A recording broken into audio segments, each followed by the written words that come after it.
Bonjour à tous, ravi de vous retrouver dans Smart Job, le rendez-vous RH emploi de Bismart. C'est tous les jours, du lundi au vendredi, et c'est en direct.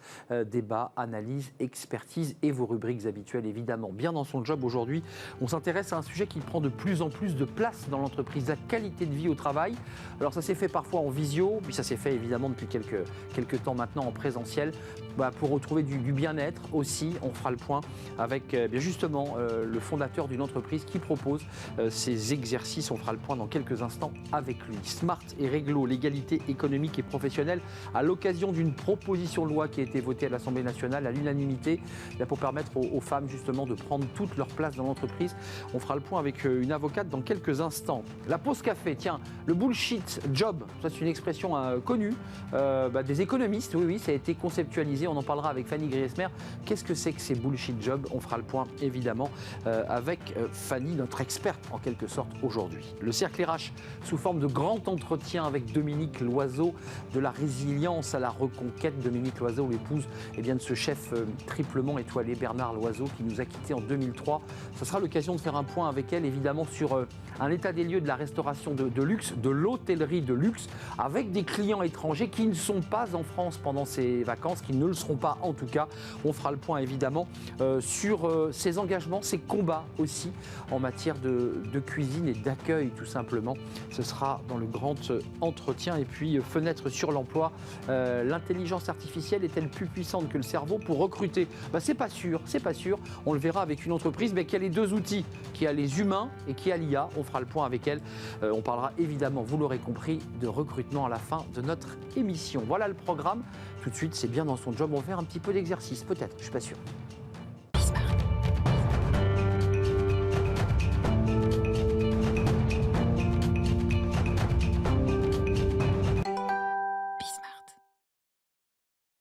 Bien dans son job. Alors là, notre rubrique n'a jamais aussi bien porté son nom que là, puisqu'on va parler de la qualité de vie au travail et justement être bien dans son job. Beaucoup ont traversé une période d'une année difficile, chômage partiel, télétravail, parfois on revenait au bureau mais c'était interdit, tout ça a été très compliqué, ça a généré évidemment beaucoup de stress et on en parle aujourd'hui avec Xavier Dubrul. Bonjour Xavier. Bonjour. Comment allez-vous? Ça va plutôt très bien. Vous êtes en forme vous? J'ai fait 100 km de vélo donc hier. Donc, vous avez fait une sortie de 100 km? Ouais, donc ça va plutôt bien. Ah oui, ça a bien pédalé quand même. Vous êtes le fondateur de Corpo Health. C'est ça. C'est intéressant parce que on parlera probablement du running, parce que ça marche très très fort dans les entreprises, le running, puisque c'est la journée nationale ou internationale du running le 2 juin prochain. Mais vous êtes venu nous parler de la qualité de vie au travail. D'abord, juste d'un mot, la période Covid, comment on gère lorsqu'on est à la tête d'une entreprise qui a des coachs et qui se déplace dans les entreprises, qui fait faire de l'exercice, qui affine, qui fait du coaching individuel. Comment on switch? Parce que ça a dû être très compliqué pour vous cette période. Alors, on switch. L'avantage, c'est qu'on est une petite structure. Très souple. Très souple. Donc, avec un composé de 50 coachs, thérapeutes et formateurs. Donc, on switch en s'adaptant aux besoins du marché ou à la réalité. Donc, on ouvre le robinet Teams et puis on fait de la Teams, formation. Teams, pour pas les citer exactement. Ah ouais. Du coup, en fait, on passe en visio. On switch le business model qui était en présentiel, historiquement, que ce soit sur des formes de cours de sport, des séances d'accompagnement avec des thérapeutes ou des coachs, des formations. Et du coup, on switch tout sur la partie visio avec la particularité d'avoir les bons coachs et thérapeutes, d'être à l'aise avec un audimat à distance. C'est pas si et simple. Aussi le public, c'est-à-dire que quand on travaille avec des cadres, des managers, des personnes qui ont l'habitude d'être en réunion, c'est assez facile la transition. En revanche, quand on est sur des populations qui n'ont pas l'habitude, type oui, bien sûr, qui ne géraient pas la visio. Des bailleurs sociaux, des gardiens d'immeubles, des agents de la RATP, être en formation derrière un écran, c'est un peu plus compliqué de capter l'attention et juste de les former à cet outil. Mais ça, c'est fait. Alors, pour affiner un petit peu vos actions, j'ai fait un catalogue très large, en fait, de propositions, jusqu'à affiner, finalement, aux besoins de chacun. Quelles sont les demandes? Quelles sont les principales demandes que vous avez? Qu'est-ce que vous demandent les clients? Et qu'est-ce que souhaitent aussi les salariés? Ils veulent faire quoi? Du sport entre midi et 2? Ils veulent faire du yoga, de la méditation? Ils veulent retrouver quoi? De la tonicité? Quelle est la demande? Alors, c'est une demande assez vaste. De cette demande, en fait, on est parti du constat avant des RH. Avant des salariés, on est parti des besoins des RH. C'est de là que tout est parti. C'est-à-dire que, historiquement, moi, je pensais que les salariés avaient tous besoin de faire du running, parce que c'est là d'où je viens. En fait, Je précise que vous avez fait une école de commerce, puis vous êtes aussi coach sportif. exactement. C'est pour ça que vous vous tenez bien droit, bien gainé. J'espère. Ah oui. Je me rends pas compte, mais j'espère. Du coup, sur cette demande, en fait, on s'est aperçu qu'au début, on savait pas trop ce qu'ils voulaient, les salariés. C'est d'abord les RH. Et comme je l'ai dit, moi, je pensais que tout le monde voulait faire du sport parce que moi, je faisais du sport en tant que Logique, les deux. oui, je suis d'accord. Donc, d'un point de vue un peu monocentré, égocentré, je suis parti vers cette direction. Eh bien non. Eh bien non, Eh oui. j'ai du mal à comprendre. Mais en fait, on s'est aperçu qu'en écoutant les décideurs RH de PME à des grands comptes, le besoin, il était sur la gestion du stress, C'est sûr. sur besoin en formation, sur la gestion des conflits, l'interaction entre les personnes, sur le courage managérial, sur la posture. Donc ça va bien au-delà du simplement faire un footing et de Et suer un également peu. sur des besoins physiques aussi. Donc en fait, de là, en écoutant les RH, on a identifié les besoins des salariés d'une certaine manière et on a créé une offre de produits et de services et d'équipes derrière. Parce qu'il y a l'offre de services, et derrière, il y a une équipe de 50 coachs et thérapeutes en Ile-de-France. Donc je dis coach et thérapeute. Quand c'est coachs, ça peut être des coachs sportifs, mais aussi bien des coachs de vie, ou des coachs en entreprise qui utilisent des techniques de PNL, de codev, etc. pour Programmation neuro-linguistique. Ouais, c'est un peu barbare, mais Vous allez jusqu'à donner des conseils alimentaires à les coachs pour expliquer que si tu veux faire 5 km de running 2 fois par semaine, il faut peut-être que tu changes ton mode alimentaire. C'est des choses jusqu'où vous allez? on travaille avec des nutritionnistes. Donc, on a un réseau de nutritionnistes femmes. Aujourd'hui, j'aimerais bien qu'il y ait des hommes, mais pour l'instant, c'est uniquement des femmes. Du coup, en fait, selon les besoins de nos entreprises, on va positionner le bon ou les bons thérapeutes. L'idée, c'est de créer une idée de parcours pour les salariés et pour les RH. En fait, c'est d'arriver à créer des choses clés en main, que ça soit sur une approche très QVT, sous forme d'atelier ou de séance, ou sur des cursus un peu plus complexes. Alors Xavier, pour être concret, l'offre, il faut pouvoir la caser dans le temps de travail. Ouais. On va revenir en présentiel très bientôt. Voilà, le 30 juin, les choses vont re-rentrer dans l'ordre. Ouais. J'imagine que vous êtes évidemment très concentré à cette reprise totalement et intégrale. On le case quand, là, ce petit moment de bien-être? À quel moment on le case? Parce que le DRH vous pose cette question. Il la pose. Il y a deux possibilités. Soit on intègre ça dans le temps de travail, donc c'est inclus dans les heures de travail. Ça, c'est en discussion avec les DRH ou les responsables QVT. Donc, sur les heures de travail, généralement, si on est sur des forfaits cadres, c'est un peu plus flexible. Si on est sur une population employée non cadre, Vous l'évoquiez tout à l'heure, hein, la RATP, les bailleurs sociaux. par exemple, donc là, c'est complètement inclus dans un process de formation. Donc, on est à cheval entre la qualité de vie au travail et la formation. Donc, la formation, il y a des heures qui sont incluses pour ça. Vous parlez pas de la population des cadres supérieurs jusqu'au COMEX, parce que vous pouvez accompagner le dirigeant d'une entreprise qui dit mais écoutez, moi là, je m'enquilo, je suis pas bien, je suis stressé, aidez-moi. En allant chez les bailleurs sociaux, c'est quoi leurs besoins aux bailleurs sociaux, enfin en tout cas aux salariés des bailleurs sociaux? Pourquoi il y a eu cette demande?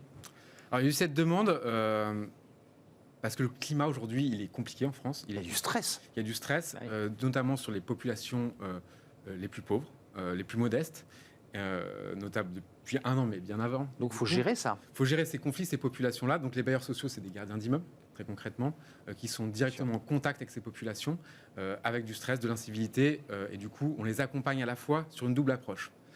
On va positionner des cursus, on va mettre des coachs, avec des techniques, comme on l'a dit, de PNL, de codev, et dans cette même approche, dans ces cursus d'atelier, on va intégrer des sophrologues, des thérapeutes. L'idée, c'est qu'en fait, à la fois, la personne qui va être accompagnée, il va avoir 2 ou 3 coachs et thérapeutes tout au long d'un cursus sur des petits groupes de 5 à 8 personnes, sur des cursus de 2 à 3 mois. Le but, qu'on soit manager, salarié, indépendant, c'est de leur donner en fait une certaine sorte de boîte à outils, de les équiper pour qu'à la fin du cursus, que ce soit un one-shot avec un atelier ou un cursus, ils puissent aller piocher dans cette boîte à outils. On comprend bien dans ce que vous nous dites. Première approche, c'était faire du sport et se sentir bien, de Historiquement, suer, ouais. d'éliminer. Exactement. On voit qu'en fait, vous êtes en développement très, très large finalement sur la relation aux autres. C'est de la gestion de la relation aux autres. C'est ça l'évolution de votre business, il est là en fait. J'espère qu'il est de plus en plus... Ouais, on va vers ça, on tend vers ça, mais c'est pas une volonté. C'est-à-dire que c'est en vous écoutant. C'est la nature En finalement, écoutant. bien sûr. Vous êtes adapté. On essaye. Juste avant de nous quitter, parce que vous êtes coach sportif, quelqu'un qui débute, il commence par quoi? Qu'est-ce qu'il doit faire? Il doit appeler votre entreprise, Corpo Health? Alors, si c'est un décideur RH, oui. Si c'est un salarié, si c'est en tant que, on va dire, en tant que sur du B2C, Ouais. il doit d'abord, je pense, Quoi, commencer marcher à- un peu? Alors, qu'est-ce qu'il a envie de faire? Bah oui. Écouter ses envies. Est-ce qu'il a envie de faire... Parce qu'il n'y a pas que le running. Moi, ma propre paroisse, c'est ce qui m'a fait le plus de bien dans ma vie, c'est de courir. Mais si c'est taper sur un sac de boxe, si c'est marcher, si c'est aller faire du rameur sur un... Ouais. Peu importe, en fait, je pense qu'il faut être curieux, aller tester des choses, pas avoir peur, dire c'est pas pour moi, c'est un peu... Essayer, et surtout qu'aujourd'hui, il y a pléthore d'offres accessibles à tout niveau et toute bourse, entre guillemets. ça vous le proposez évidemment aussi dans le package, c'était votre cœur de métier. C'est aussi de pouvoir faire du gainage, pouvoir faire des étirements, pouvoir faire de la boxe, pouvoir faire ce qu'on a envie pour aussi se relâcher un peu, parce que le sport, c'est un défouloir incroyable, au-delà de l'aspect compétition. Ouais, c'est ça en fait, on a à la fois des packages très personnalisés, ultra affinés, et en même temps on a des choses beaucoup plus packagées, plus classiques, de vidéos, de présentiel, de coach, yoga, pilates, tout ce qui va être gestes et postures, renforcement, cross-training, running, qui est en train de reprendre là. On est en train de revalider les premières dates, donc on est trop content parce que ça repart. C'est très important ce que vous faites. Suez un bon coup, vous vous engueulerez moins au bureau. Moi, je l'ai vu sur moi en tout cas. C'est comme ça que ça a marché sur moi et j'étais plus performant dans mes journées et j'étais mieux avec les autres en fait. Vous avez parlé de liens. Pour conclure, pourquoi je suis parti du running ? Parce que je me suis aperçu les journées où je courais et ceux où je courais pas, j'étais dans une meilleure interaction avec les équipes. Et on le sent, évidemment qu'on le sent. Donc il y avait un effet un peu endorphine naturel qui est apaisant. Que j'essaie de reproduire de différentes manières avec les différentes populations. Donc merci. Bouger, suer. Voilà. Merci Xavier de nous avoir donné envie de faire du sport et pas seulement, vous l'aurez compris, parce qu'il y a aussi d'autres propositions dans Corpo Health. Moi qui fais beaucoup de sport aussi, je vous soutiens. Voilà. Merci. Je vous soutiens. Merci d'être venu sur notre plateau. Je vais peut-être aller courir après d'ailleurs, il fait beau aujourd'hui. C'est la bonne journée. C'est la bonne journée. Pas très loin. Exactement, c'est une belle journée pour aller courir ou marcher tout simplement. On change de sujet, le droit pour les chefs d'entreprise, ça c'est une question. Ils ont des avocats entre deux footings, ils vont parfois avoir leurs avocats. On va en parler dans Smart et Réglo. On s'intéresse à une proposition de loi, vous allez le voir, qui tente d'accélérer encore un peu plus l'égalité économique homme-femme. C'est un vrai sujet, on en parle tout de suite avec une avocate. Smart et Réglo, le droit, rien que le droit. On va parler d'un sujet sur lequel on a travaillé dans un de nos débats avec, vous vous en souvenez peut-être, Marie-Jo Zimmermann, qui était à l'origine d'une loi importante dans la place des femmes dans les conseils d'administration, et puis avec Marie Contant, avocate en droit social au cabinet BG2V, et qu'on accueille sur ce plateau dans notre rubrique. Vous êtes vraiment venu nous parler de cette proposition de loi. Alors, les grands médias n'en ont pas beaucoup parlé de ce texte, il faut le reconnaître, qui a été voté, déposé le 23 et voté à l'unanimité à l'Assemblée en mai dernier. Qu'est-ce qu'elle propose, cette proposition de loi, de plus que ce que proposait déjà le texte Copé-Zimmermann? Alors, en fait, elle n'a pas le même champ d'application. La loi Copé-Zimmermann, elle concerne les conseils d'administration et les conseils de surveillance. Et la proposition de loi de Marie-Laure Rixain, elle concerne les instances dirigeantes, donc en fait les salariés qui occupent les postes à plus haute responsabilité au sein des entreprises. Alors, elle souhaite quoi? Que ces femmes puissent accéder de la même manière à quoi? Des conseils d'administration, aux instances qui prennent des décisions? Alors, Comex, les conseils d'administration, donc ça c'est vraiment la loi Zimmermann. Et la proposition de loi Rixain, c'est les cadres dirigeants et les salariés qui participent aux instances dirigeantes. Donc pour parler clairement, effectivement, les Comex, les CODIR, les Comex. Après, toutes les formes d'instances dirigeantes qu'imaginent les entreprises, puisque ça n'a pas de contour légal. Le projet de loi vise vraiment cette notion de cadre dirigeant et d'instance dirigeante de façon très large. Et l'idée, c'est de tendre en 2029 à un quota de 40% de femmes dans ces instances dirigeantes. Qui était le même pourcentage que la place des femmes dans les conseils d'administration de la loi Copé. On a repris les 40%. Voilà. En fait, l'idée, c'est de faire step by step. C'est de ne pas aller trop vite. Mais c'est d'être assez incitatif, non? Je sais pas. Oui, c'est ça. La loi est très progressive puisqu'il y a déjà, elle laisse 6 ans. En fait, le premier palier de 30%, le quota de 30%, on doit l'atteindre en 2027. Et le deuxième palier de 40%, c'est 2029. Donc on a le temps. La loi Copé-Zimmermann pour les conseils d'administration et les comités de surveillance avait fait exactement pareil. En fait, elle avait laissé 6 ans pour arriver à ce niveau-là. Donc c'est vraiment du step by step. Après, l'idée de la loi Copé-Zimmermann, c'était qu'il y allait avoir une sorte de ruissellement. C'est-à-dire que le quota de 40%... Ce fameux ruissellement. C'est-à-dire que ce quota de 40% de femmes dans les conseils d'administration et les conseils de surveillance allait en fait cascader et se retrouver à tous les niveaux dans l'entreprise parmi les salariés. Et non. Et on constate que c'est pas le cas. Donc en fait, vous nous dites, parce que vous êtes une avocate, vous êtes une femme. Oui. Il y a beaucoup de femmes dans votre profession, il y a beaucoup d'avocates. C'est un métier assez féminin. Vous dites que sans politique de quota, finalement, il n'y a pas de bonne volonté qui existe en la matière. C'est pas suffisant. En fait, il y a des bonnes volontés. Tout le monde aujourd'hui l'objectif d'égalité. Voilà, on est d'accord. On est assez d'accord. C'est même inscrit dans la Constitution. En 2008, c'est l'article 1 de la Constitution. Mais bon. La loi doit favoriser l'égal accès des hommes et des femmes aux responsabilités professionnelles. Mais ce qu'on voit, c'est que sans quota, on n'y arrive pas. En fait, il y a deux constats. La loi Copé-Zimmermann a imposé ses quotas dans les conseils d'administration et elle date de 2011. On vient de fêter ses 10 ans et on voit que 10 ans après, ça a marché. Particulièrement dans les grandes entreprises, c'est vrai. On était parti en 2011, on était à 20% de femmes dans les conseils d'administration et les conseils de surveillance. Aujourd'hui, on est à plus de 40% et la France fait vraiment figure de bon élève, notamment parmi les pays européens. Et l'économie se porte tout aussi bien et elle va très bien même. Voilà, donc ça c'est le premier. On dit même que quand il y a une femme dans ces COMEX, là pour revenir à la loi Rixin, ou dans les, que l'entreprise a des bonnes performances, elle est bien notée en plus. Oui, elle est bien notée. Ce qu'on note, c'est qu'effectivement, il y a une diversification, une approche plus variée, plus d'inventivité, plus de créativité. On a des profils plus variés. Donc, et le deuxième constat, c'est que dans les entreprises, dans les instances dirigeantes, sans ces quotas, on est resté à 20%. Donc exactement la proportion qu'on Donc le quota a sa vertu. En 2011. Donc le quota a sa vertu. Sachant qu'en plus, on a quantité de lois qui ont été prises et qui ont mis en place des mesures pour favoriser l'égalité hommes-femmes parmi les salariés et que ces mesures, aujourd'hui, elles ne sont pas efficaces. On n'a toujours que 20% de femmes dans les instances dirigeantes. Oui, c'est des outils en fait que n'utilise pas l'entreprise. Elle a à sa disposition déjà des outils, mais elle ne les utilise pas. La suite, c'est le Sénat. Oui. Donc, rappelons qu'elle a été votée à l'unanimité, si je ne m'abuse. Tout à fait. Donc, c'est pas rien. Donc, mais ça reste une proposition de loi. Est-ce que le gouvernement a été sensible à cet argument? Parce qu'une proposition de loi, on la place. Elle est soutenue. Elle est soutenue, c'est une LREM. 3 éléments. Il y a cette volonté donc, de faire monter des femmes et de leur donner toute leur place dans les COMEX, dans les CODIR, pour qu'elles aient notamment les DRH, puisque quand on regarde bien parfois les COMEX, on voit que les DRH ne sont pas dans les COMEX, ou pas toujours. C'est quand même dingue. C'est incroyable ça. C'est incroyable. Donc ça veut dire que la DRH, par cette loi, automatiquement, si c'est une femme, et il y a beaucoup de femmes dans les DRH, elle sera au COMEX, elle aura son mot à dire. Oui, alors c'est pas l'objectif de la loi, mais ce sera sans doute un des effets. Indirectement, pour notre émission, les DRH, mécaniquement, seront au COMEX. Oui. Est-ce que ça dit des choses dans une entreprise, être au COMEX quand même. Ça veut dire qu'on est dans la tour de contrôle de décision. Oui, tout à fait. 3 éléments, les places réservées en crèche pour les familles monoparentales, parce qu'elle a aussi dans ce texte plusieurs petites choses. Oui, c'est une autre des mesures. En fait, la loi prévoit un ensemble de mesures pour favoriser et pour permettre aux femmes d'exercer pleinement ses responsabilités au sein des instances dirigeantes. Et avant de nous quitter, il nous reste un tout petit peu de temps, mais pourquoi vous portez ce combat? Pourquoi c'est important pour vous qui êtes avocate? Non, alors je ne sais pas si c'est un combat. Je suis avocat en droit du travail. Ça fait partie des projets de loi du moment. Vous les observez auxquels il faut sensibiliser nos clients.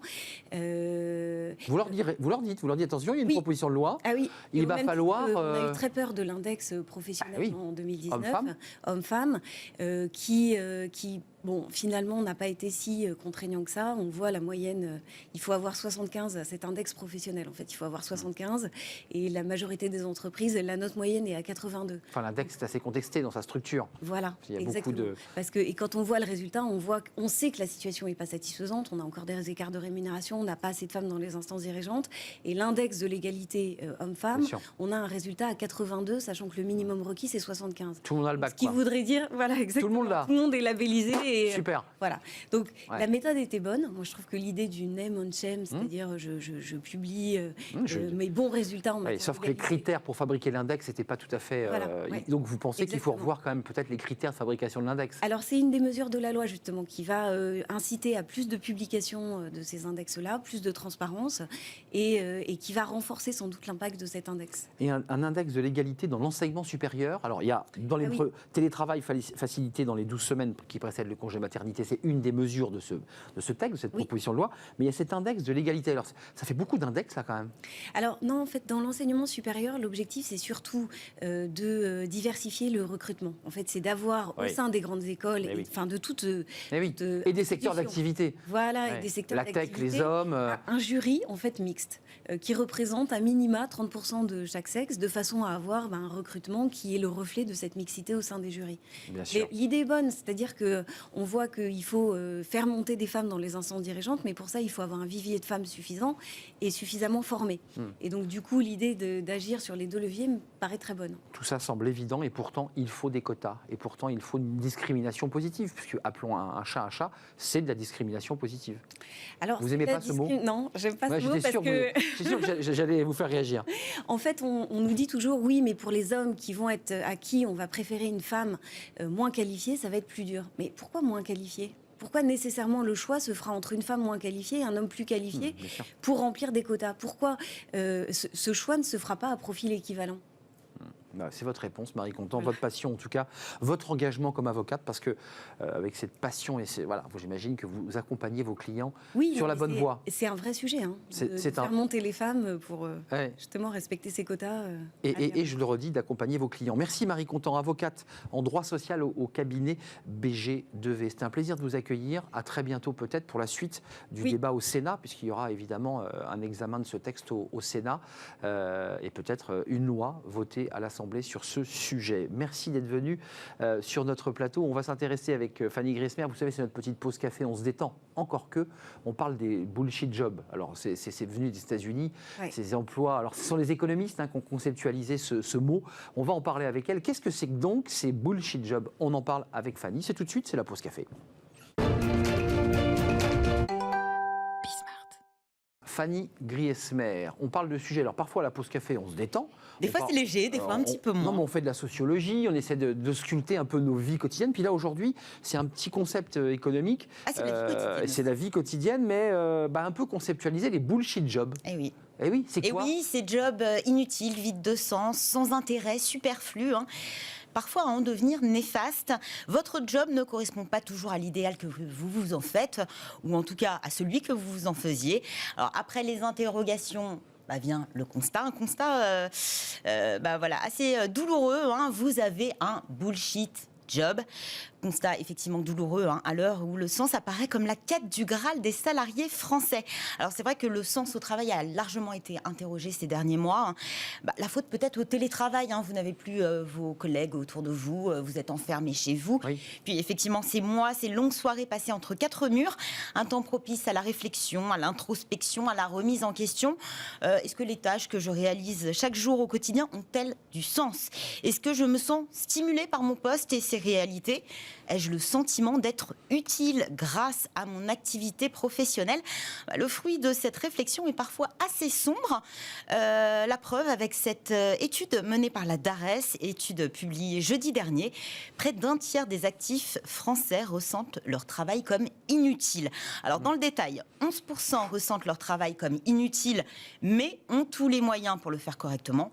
8% occupent un travail qui, à leurs yeux, manque de sens et de qualité. C'est beaucoup quand on additionne. Et oui, et 11% se disent surexposés au conflit de valeurs, c'est-à-dire que non seulement ils jugent leur travail la plupart du temps comme étant inutile, mais ils doivent aussi faire des choses qu'ils désapprouvent et ils ont la conviction de ne pas pouvoir faire du bon travail, et ça coûte. Parmi eux, donc, parmi ces 11% là surexposés au conflit de valeurs, on retrouve essentiellement des infirmiers, des sages-femmes, des aides-soignants, donc là c'est quand même plutôt étonnant, on trouve que ces métiers ont beaucoup de sens. Des enseignants, des personnels de l'armée, de la police, mais aussi des employés de banque, des assurances ou encore des caissiers. On l'a vu dans l'étude du syndicat national de la banque, la perte de sens des collaborateurs de la banque. Donc, inutilité conceptualisée, c'est un concept, les bullshit jobs. Alors oui, et il y a de cela quelques années, en 2013, l'anthropologue américain David Graeber publie une tribune assez provocatrice qui a l'effet d'une bombe. Il y partage un point de vue inédit sur le monde du travail. Selon lui, beaucoup d'entre nous font ce qu'il appelle un bullshit job, c'est-à-dire un job à la con, vous me pardonnerez l'expression.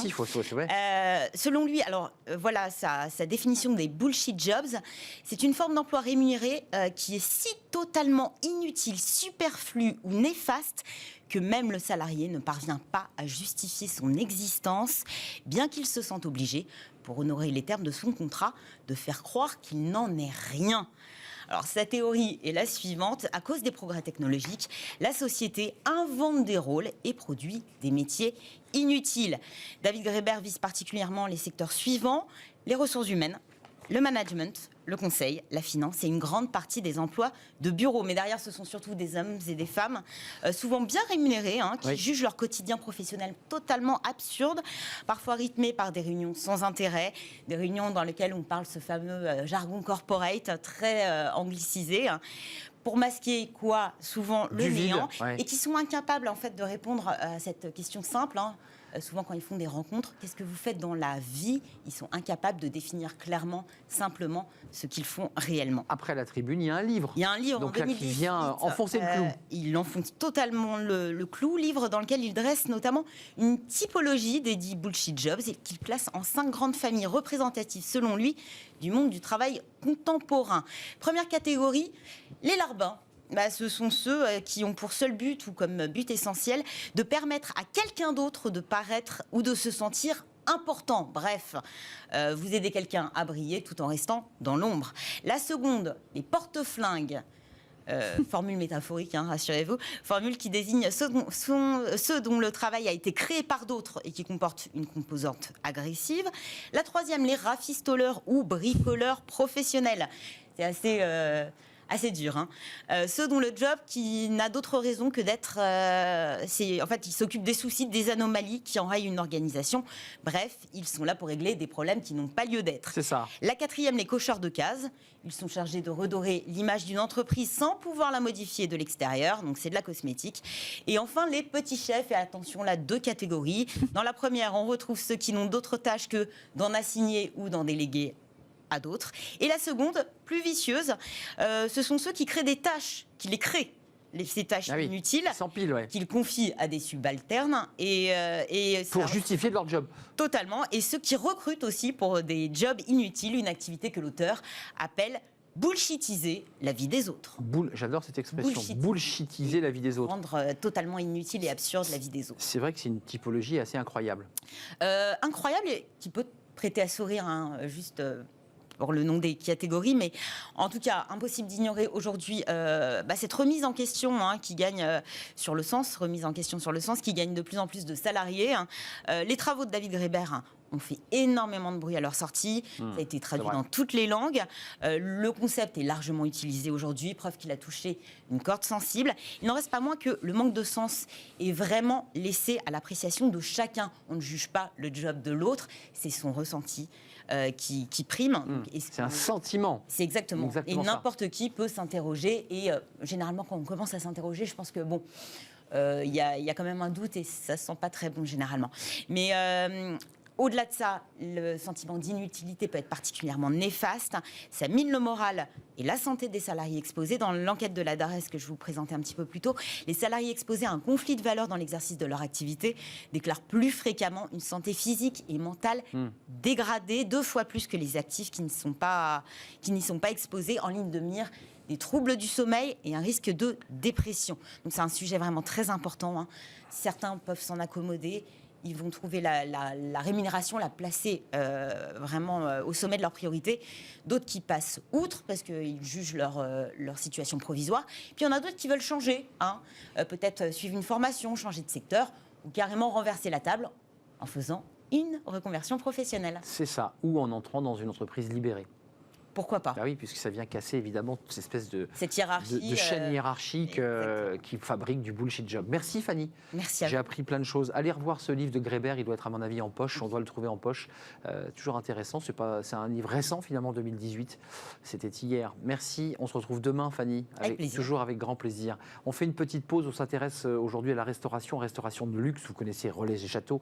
Vous vous souvenez évidemment de Bernard Loiseau, cet homme truculent, ce grand chef triplement étoilé, qui a disparu en 2003.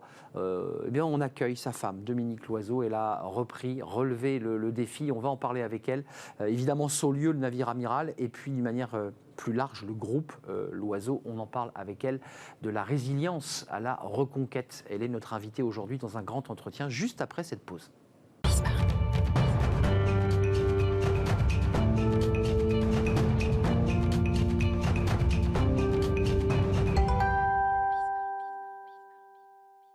Le Cercle RH, un grand entretien aujourd'hui avec Dominique Loiseau. Dominique Loiseau, elle préside aux destinées d'un groupe connu, ce groupe de restauration, d'hôtellerie Loiseau. Bonjour Dominique. Oui, bonjour. Comment allez-vous ? Très bien. J'imagine que vous avez le sourire.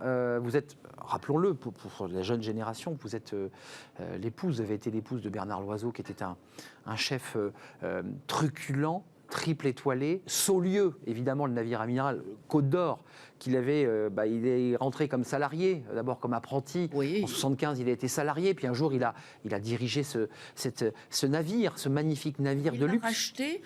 À ce moment-là. 82. Oui, mais c'était pas un navire de luxe au départ. Non, c'était pas du luxe. C'était il se présentait comme un aubergiste. Oui, c'était une auberge, une hôtellerie de province, mais qui datait un peu des années 50, quoi. Et c'est pour ça qu'après, Bernard n'avait qu'une idée, c'est tout transformer. Et maintenant, c'est une des plus belles maisons d'Europe. Il est parti il y a 13 ans maintenant. Oui. Vous sortez un livre. Alors, ce livre, il dit quelque chose. D'abord, dans sa couverture, Bernard Loiseau a un nom, un groupe, une passion, écrit par vous, Dominique Loiseau. Avec cette photo, on voit la couverture, lui, son visage sur une photo que vous tenez devant vous. Qu'est-ce qui vous reste de lui? Tout. Ses enfants. Bérangère, Blanche. Et Blanche, notamment, oui. 2B. 2B. Et après, il y avait aussi Bastien. Bastien. Eh bien, oui, il reste ces 2 filles, mais surtout 2 filles qui foncent. Parce que, rappelons que l'une d'entre elles est en cuisine. Oui, Blanche. Et Blanche, puis l'autre travaille marketing, stratégie, elle nous accompagne. Oui, voilà. Elle est rentrée au conseil d'administration. Et puis elle est vice-présidente du groupe, oui. Excusez-moi, et on va parler ensuite de l'hôtellerie de luxe, de la façon dont aujourd'hui le Covid a impacté tout ça, la façon dont vous... Mais vous auriez pu poser le gant, vous dire, mais c'est immense ce que j'ai à faire. vous avez relevé le défi. En son nom, pour lui, c'était ça l'important pour vous? Pour que son nom ne disparaisse pas comme ça, parce que c'était quand même quelqu'un qui avait marqué la restauration française. Pour ses enfants, pour mes équipes, parce que j'allais pas renvoyer 80 personnes en province, où est-ce qu'ils auraient trouvé le même job à côté? Il n'y a pas beaucoup de maisons comme les nôtres. Vous n'avez pas eu à y réfléchir finalement? Non, dans la nuit. Dans la nuit, j'ai décidé de continuer. Et vous avez continué? Et j'ai continué. Disons que je me suis donné du mal pour continuer, parce que je ne voulais pas regretter après de ne pas avoir essayé. Donc je me suis dit, je me donne à fond, on va essayer de relancer ce bateau. Et on a réussi. Et vous avez... J'étais pas sûre de réussir. Oui, il y avait quand même une incertitude. Vos enfants étaient petits. Il faut quand même préciser qu'à cette période, vos enfants ne travaillaient pas avec vous. C'était des enfants, c'était des pitchous. Mais je veux dire, dans la profession, on me laissait 6 mois quand même. On ne croyait pas à la possibilité que la femme de Bernard Loiseau puisse réussir.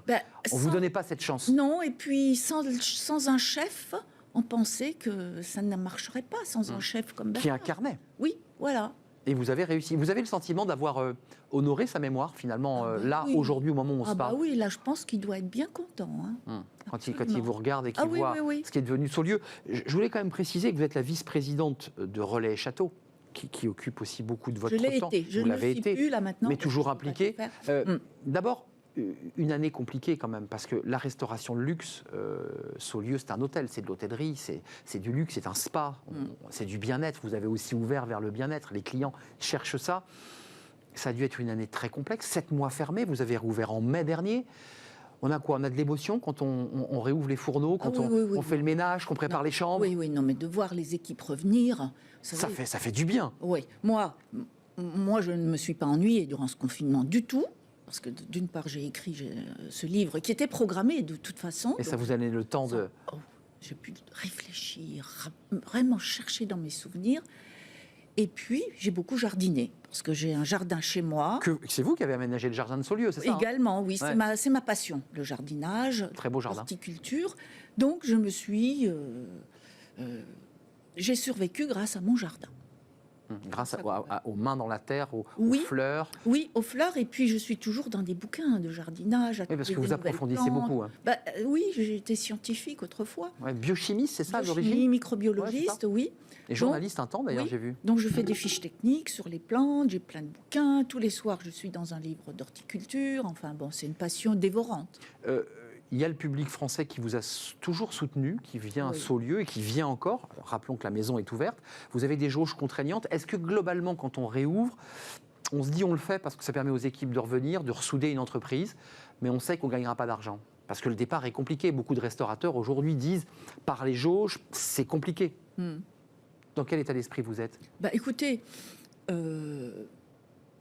les clients ont besoin d'aller au restaurant. Je peux vous le certifier. Ils n'attendent que ça. Ils ont été tellement frustrés durant tant de mois qu'il y a une demande tellement forte que... Là, les commandes, là, le carnet est plein. On vous en est tout, là, les gens... Disons que ça réserve tout le temps. Parce qu'il y avait déjà un faux départ au début de l'année. Eh oui. Donc là, les gens sont un peu plus méfiants. Mais non, ça se passe très bien. Et je pense que on est content pour ce secteur de l'hôtellerie-restauration de bien redémarrer et de renaître. De renaître. Oui, c'est important. C'est quand même un moment où les équipes se retrouvent, où la patronne redonne ses instructions. Enfin, la vie reprend, en fait. La vie reprend. Oui. Le public étranger, qui est très sensible au guide, qui est très sensible à ses marques, ça va manquer. Ils vont vous manquer cet été. Dans un premier temps, oui, bien sûr. Mais comme notre clientèle française ne va pas trop à l'étranger, elle va rester en France et elle va venir dans nos maisons françaises. Quelques mots quand même sur la bataille des étoiles, parce que c'est un vrai sujet. Aujourd'hui, les chefs sont devenus des stars grâce aux émissions de télévision qui donnent envie aux jeunes de faire de la cuisine. Top Chef, la pâtisserie. Vous y croyez encore, vous, à cette course aux étoiles qui parfois... Non, ça a été. C'est fini. Vous êtes passé à autre chose? Moi, oui. Et dans mon entreprise, on est passé à autre chose parce que maintenant, les étoiles ne suffisent plus. L'assiette elle-même ne suffit plus. Qu'est-ce qu'il faut Il faut, par exemple, j'ai ma fille Bérangère qui s'occupe des réseaux sociaux. C'est aussi important qu'un guide maintenant. Je veux dire, le guide, les fameux guides, les 2-3 grands qui existaient, c'était il y a 20 ans, 30 ans. Goemio. Oui. Il y a le Puldo. Et le Michelin. Ben oui, bien sûr, c'était cela. Mais je veux dire, c'est... Mais 13 ans après, avec le recul de ce livre, avec une page en quelque sorte qui se tourne dans votre vie, en écrivant un livre, on tourne une page aussi. Est-ce que vous en voulez aux critiques? Est-ce que vous en voulez à ce mode? Non. C'est fini. Non. Ah non, moi je ne leur en ai jamais voulu parce que c'était leur donner trop d'importance, d'une part. Les guides, non. Que certains critiques n'aient pas été sympas avec nous, ça on le sait et tout. Mais les guides, non, ils font leur boulot. Si les guides se vendent, c'est qu'ils répondent à une demande. Mais maintenant, c'est vrai que c'est les réseaux sociaux. C'est les réseaux sociaux. Totalement. C'est pour ça que le fait d'être entouré de vos deux filles, l'une en cuisine, qui travaille aux côtés de votre chef, qui est un chef éminent d'ailleurs, et votre autre fille qui fait la stratégie, la com, et les réseaux sociaux. Ça fait du bien, ça, à la maman. Oh oui, ça me saoule. Vous êtes tous ensemble? Oui. D'une part... Il y a une fratrie. Et pendant ce temps, pendant qu'elles font ça, moi j'ai le temps de m'occuper de mes clients, de les saluer, de m'occuper de mon jardin, de faire le tour de la maison 36 fois par jour pour vérifier que tout est parfait. Autour de la maison aussi, parce qu'il faut que les environnements soient bien. Vous voyez, c'est comme une maîtresse de maison. C'est un peu ça le rôle que vous vous êtes toujours défini finalement. On vous présente, quand on va sur Internet, dans Wikipédia notamment, vous êtes femme d'affaires. Ah oui, c'est horrible. Ça va vous choquer la façon... C'est pas du tout ça. Vous êtes pas... Et en même temps, vous en êtes une aussi. Je fais tourner ma maison, que j'aime beaucoup. Et c'est une maison qui a une ambiance familiale. De toute façon, quand on accueille les clients de façon gentille... courtoise, certes, mais gentille. Il y a un attachement à Bernard Loiseau. Donc, les clients qui arrivent, ils ont des étoiles dans les yeux, ils attendent, ils sont émus d'être chez nous et tout. Donc, ça donne une relation très émotionnelle et complice avec le client, ce qui n'a rien à voir avec une femme d'affaires, monsieur. Vous ne vous sentez pas femme d'affaires? Pas du tout. Non, puis j'ai pas la formation pour, j'ai pas fait d'école de commerce. Biochimie, on le redit, oui. J'ai fait de la biochimie. Scientifique? Oui. Pas de cuisine moléculaire, on n'a rien à craindre. Non, la diététique, vraiment, la diététique. Non, mais je vous taquine. Mais j'ai passé un CAP de cuisine à 26 ans quand même. Pour savoir de quoi je parle. Donc, vous aviez quand même un grand chef face à vous. Après, il fallait quand même avoir le niveau quand même. Oui, mais moi j'étais aussi journaliste et autres. Donc quand vous écrivez, il faut avoir dans la presse professionnelle le bon jargon. Dominique Loiseau, il y a un débat économique sur les aides aux entreprises. Vous n'êtes pas une femme d'affaires, mais vous êtes une chef d'entreprise. Vous faites des salaires, vous rémunérez des chefs, des cuisiniers. De quoi vous avez besoin aujourd'hui? L'État était là, vous l'avez trouvé? Déjà, ce qu'a fait l'État en payant 84% des salaires de nos maisons, ça a été une bénédiction. Et je ne remercierai jamais ceux qui ont pris cette décision-là.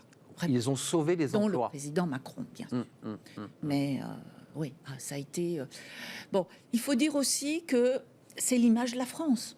J'allais y venir. Voilà. Si on veut que les clients, les étrangers notamment, reviennent, si les restaurants sont fermés, ils vont aller dans un autre pays. Hein. C'est une de nos forces, donc il faut la pérenniser. Vous avez l'impression finalement d'être un petit morceau de France, vous, Dominique Loiseau, en tout cas d'en incarner une certaine image du luxe, du raffinement, de l'élégance. Comment... Mais absolument. C'est l'art de vivre à la française, aussi bien dans l'assiette que dans le décor, que dans l'architecture de nos maisons, que l'environnement, ma région, le Morvan, la Bourgogne avec ses bons vins. Oui, parce que vous frôlez... Oui, et puis toute la Bourgogne. Il n'y a que des monuments exceptionnels en Bourgogne à visiter. Donc tout ça, c'est un ensemble très riche. Je crois que c'est le New York Times qui avait célébré votre mari lorsqu'il avait reçu sa 3e étoile. Qu'est-ce qu'il distinguait? J'ai lu une interview de Guy Savoy qui disait que depuis son départ, il ne s'en remettait pas. Votre mari l'appelait quasiment tous les soirs après le service, c'est-à-dire à 2h du matin, comme tous les grands chefs qui sont épuisés. Qu'est-ce qu'il avait de différent des autres? Qui? Bernard? Votre mari? Oh! Qu'est-ce qu'il avait de différent? Son rapport aux autres, son rapport à la vie? Premièrement, une passion dévorante. Son obsession, je ne dirais même pas une passion, son obsession de l'hôtellerie et de la restauration. Le matin, il ne prenait pas son petit déjeuner à la maison. Il était debout en caféterie, en discutant avec ses équipes. Vous voyez, c'était un obsédé de sa maison, ce qui était normal, c'était son bébé. Moi, j'ai toujours bien compris cela et je me suis toujours adaptée à ça. Et puis, nous sommes à un endroit, on n'est pas obligé de s'arrêter à 2 heures de Paris. Et il avait bien compris cela, maintenant que l'autoroute est arrivée. Donc, c'est vrai on peut sortir de l'autoroute pour aller chez vous. Et donc, il savait que entre Lille et Nice, pour qu'on s'arrête à Saulieu, il faut qu'on vous connaisse. Et pour qu'on vous connaisse, rien de mieux que les médias télévisés. Les médias. Il s'est fait connaître aussi par cette espèce de façon d'être, de parler, de s'exprimer. Alors, il avait un style à lui, quand même, Bernard Loiseau. Il avait un talent. Pour cela, je pense qu'il aurait été un très bon acteur. Clairement. Oui, et nous avons souvent reçu Gérard Depardieu parce qu'il avait parfois des tournages dans la région. Et il s'arrêtait chez vous, évidemment. Oui, et voir ces deux bonhommes, l'un à côté de l'autre, la même carrure, etc., les gestes. Le franc-parler aussi. C'était exceptionnel. Ce sont des monuments quand même, ces gens-là. Oui, ce sont des monuments, l'un du cinéma, l'autre de la gastronomie. Qu'est-ce qui vous reste à faire maintenant, Dominique Loiseau, maintenant que vous avez écrit ce livre, que vous avez relancé le groupe, remis le groupe sur ses pieds? Que j'ai mes 2 filles avec moi. Vos 2 filles, c'est très important de le préciser. Bastien, d'ailleurs, il se situe comment, lui, dans ce rapport à l'hôtellerie de luxe et de la restauration? Disons que il observe? Il est à Paris, oui, bien sûr. Ils ont été élevés avec tout ça. Ils sont tombés dedans. Oui, tout petit. Mais lui, pour l'instant, il a envie d'être à Paris. Il est dans l'immobilier d'hôtel. Donc, il est dans ce métier-là, mais plutôt dans l'immobilier. Parfois, vous savez, j'ai remarqué dans notre métier, beaucoup ont pris de la distance par rapport aux parents. Et à 35 ans, 40 ans, sont revenus après.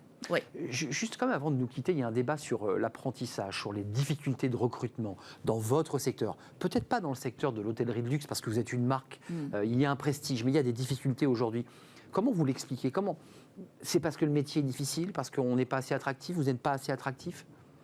Comment on peut expliquer qu'aujourd'hui, des jeunes n'ont pas forcément envie de se diriger vers... Eh bien, c'est bien dommage pour eux, parce que s'ils font un apprentissage... Ensuite, s'ils choisissent de bonnes maisons, il faut être travailleur, mais il faut être vif, il faut pas être mou. Il faut avoir une discipliné, passion. Si je peux me permettre. Aussi, mais bien sûr. Discipliné. Rigueur, oui. Mais je veux dire, ce jeune qui sort de chez moi, par exemple, il va aller chez Daniel Boulud à New York, il va aller à Hong Kong, il va être vous êtes en train de nous dire que quand on passe chez Loiseau, quand on passe chez Loiseau, une maison française, du Savoie, du Loiseau, enfin de ces grandes marques, derrière c'est une carrière qui s'ouvre internationale. Bien sûr. Alors trouvez-moi un autre métier qui, pour un jeune qui a 25 ans, on l'attend à bras ouverts dans le monde entier. Il n'y a que chez nous. Et là, les jeunes qui viennent chez vous, j'imagine que vous avez des alternants. Comment ça s'est passé là? Vous vous êtes dit, on attend pour embaucher, on embauche. Quelle est votre stratégie là en matière d'emploi et d'embauche? Parce que c'est un sujet pour un groupe. Il doit savoir, la clientèle vient pas. Comment on fait là? Écoutez, on a tâtonné. on n'était pas les seuls. Hein, tout le monde. Les professeurs des écoles qui s'occupent des apprentis, qui les supervisent ou autres, nous travaillons en permanence avec eux. Hein, on est en contact permanent, ils connaissent nos maisons. Donc, on travaille main dans la main pour, au mieux, leur donner des conditions de redémarrage, de se relancer, quoi. Mais moi, je ne désespère pas. Vous savez bien que les Français ne peuvent pas se passer de restauration, d'hôtellerie et tout ça. Et après, le jour où les étrangers vont revenir, il faut être prêt. Les étrangers, vous le savez, cet été ne viendront pas. Vous avez déjà des petites touches où l'étranger ne revient pas. Pour l'instant.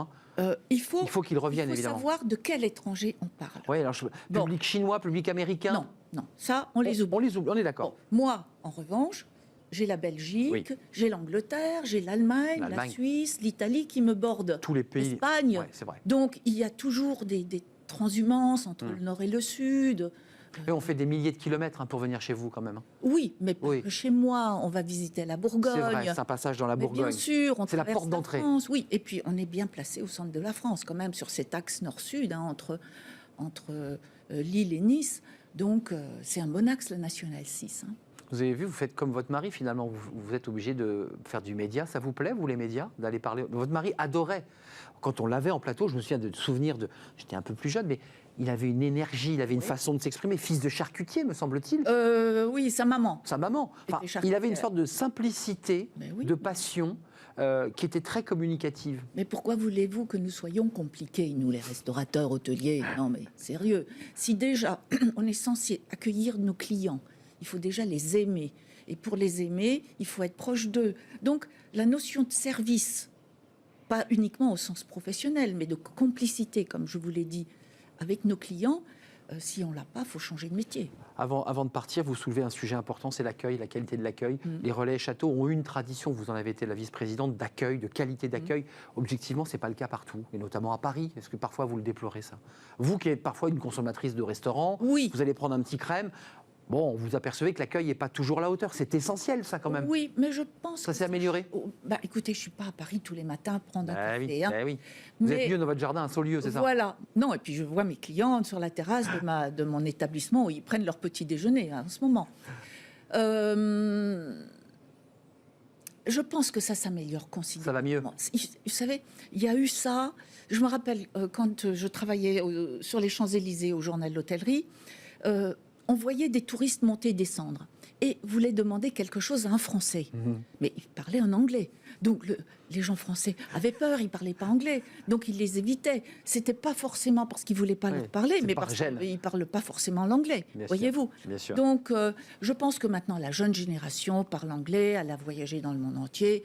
Tout ça maintenant, ça s'estompe. Sauf si vous allez au fin fond de la province ou peut-être des anglophones, mais même maintenant, je veux dire... Tout le monde voyage beaucoup, les jeunes voyagent. Internet, ça. Évidemment. Ouais. Dominique Loiseau, c'était un plaisir de vous accueillir sur notre plateau. J'espère que j'aurai l'occasion de passer du côté de Saulieu, peut-être. Vous serez le bienvenu. Ce sera intéressant de revoir, faire le point maintenant de ce que nous sommes devenus. C'est vrai que c'est un très bel endroit. Et en plus, revivifié par ce jardin, par tout le travail que vous menez dans le jardin. Et vous verrez mes filles. Et je verrai vos filles, évidemment. Bernard Loiseau, un nom, un groupe, une passion. Vous me disiez que vous ne l'aviez pas encore tenu, ce livre-là, vous ne l'avez pas encore eu en main, si Celui que je n'ai pas encore vu, c'est La revanche d'une femme. La revanche d'une femme. La revanche d'une femme, qui est un livre qui n'a pas de photo. Ce n'est pas un livre comme La Côte d'Or, qui est très illustré. Et c'est Katia Chapoutier, qui avait fait une émission de 20 minutes à la télévision, qui avait eu beaucoup de succès. Et donc, elle a eu envie d'en faire un livre. Et elle a convaincu Michel Lafon. Donc, ce projet de livre m'a beaucoup plu. Ça vous va bien, La revanche d'une femme? Oui, absolument. Surtout que je défends beaucoup de femmes, parce que bien souvent... Dans un milieu d'hommes. Ce sont souvent les femmes qui sont obligées de sauver une entreprise. Et rien ne les arrête dans ce cas-là. C'est vrai. Elles sont beaucoup moins... Elles sont plus courageuses que les hommes dans ce cas-là. Dans un métier, il faut quand même le reconnaître, il y a quelques femmes chefs étoilées, mais un milieu d'hommes un peu macho, c'est un univers un peu macho à l'origine. Oui, mais de moins en moins. Là aussi, ça a évolué. Savez, quand on voit Hélène Darroze et c'est vrai, je pense à Darroze. la télévision, ça change un peu. C'est vrai. Grâce aux émissions de télé, il faut le rappeler. Entre autres. Ça a beaucoup joué aussi dans la revalorisation de ces métiers qui sont des métiers beaux, mais difficiles, qui demandent beaucoup de rigueur. Oui, mais ils sont difficiles. C'est vrai qu'on travaille tard, mais On peut toujours après essayer de se reposer. Ou, vous voyez, il faut s'organiser, il faut être organisé. Quand on dit que les restaurateurs ne voient pas leurs enfants, c'est pas vrai. Moi, j'ai toujours vu mes enfants petits, quitte à les faire manger dans un coin le dimanche midi en cuisine. En cuisine, mais pour qu'ils voient leur père. Exactement, pour qu'ils voient leur père bosser.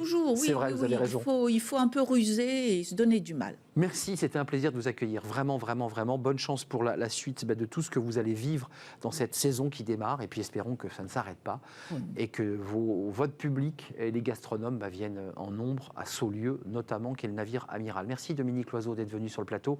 On termine notre émission en parlant de recrutement. Est-ce que l'intelligence artificielle, c'est-à-dire la machine, le robot, est plus rapide, plus forte en recrutement que l'humain ? Pas sûr. On accueille une entreprise et c'est tout de suite.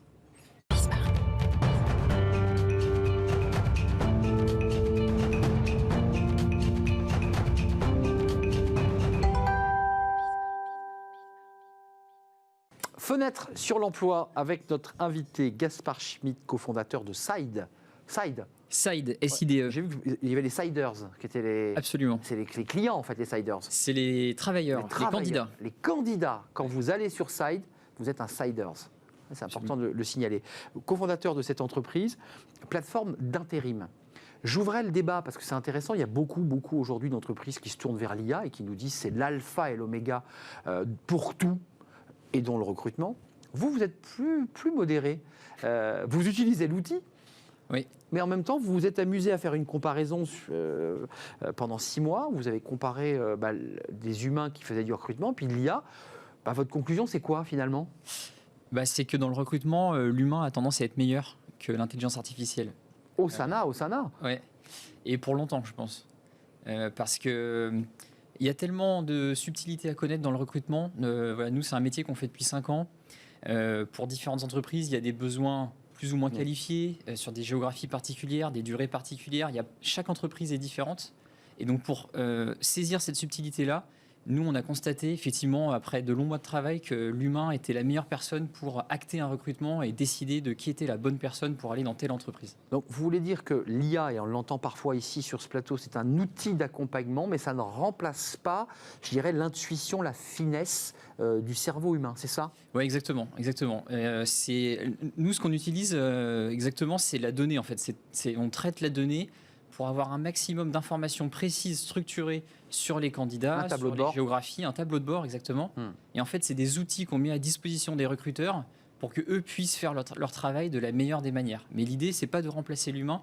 Et je pense sincèrement qu'il y a de longues années avant que ce soit différent. Écoutez, c'est une bonne nouvelle parce qu'on ne l'entend pas souvent sur ce plateau. Alors, Side, c'est 2000 clients, 100 000 Siders, donc c'est ceux qui se sont inscrits sur la plateforme, on est d'accord, et c'est 5000 contrats par mois. Quels sont les secteurs sur lesquels vous êtes leader ? Quels sont les secteurs d'activité où on peut dire, bon voilà, je vais aller sur Side parce que je vais trouver chaussures à mon pied ?